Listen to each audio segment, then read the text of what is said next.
அப்ப எது நிறைவான வாழ்க்கை? ஒன்றே ஒன்றுதான். ஒண்ணு சொல்லட்டுமா? நீங்க முருகன்ட்ட போய் நிக்கிறீங்க, திருப்புகழ மனமுருகி பாடுறீங்க, எதுவுமே கேட்கல. எதுவுமே எனக்கு இது வேணும் அது வேணும்னு எதுவும் கேட்கல.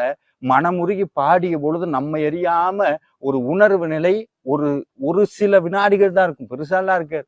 ஒரு சில வினாடிகள் முருகனோடு நம் நிற்கும் போது சுத்தி இருக்க அத்தனை அவ்வளவு கூட்டம் இருக்கும், அதெல்லாம் மறந்துடும். அத்தனை இடமும் மறந்து முருகனும் நாம் மட்டும் நிற்கக்கூடிய அந்த உணர்வு நிலைக்கு பெயர் தான் ஏகாந்தம்னு பெயர். அந்த நிலை ஒரு சில வினாடிகளுக்கே நமக்கு அவ்வளவு சந்தோஷம்னா, அந்த வினாடிகள் வாழ்க்கை முழுக்க இருந்தால் அந்த வாழ்க்கைக்கு பெயர் தான் நிறைவான வாழ்க்கை.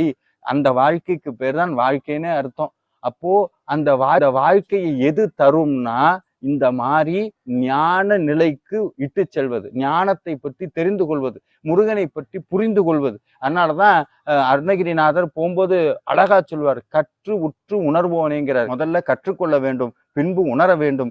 எப்பொழுது கற்றது உள்ளே உணர்வாக மாறுகிறதோ அந்த உணர்வுக்கு பின்னால் தான் அந்த உமையவளனுடைய மகன் நின்று கொண்டிருக்கிறான்னு அருணகிரிநாதர் நமக்கு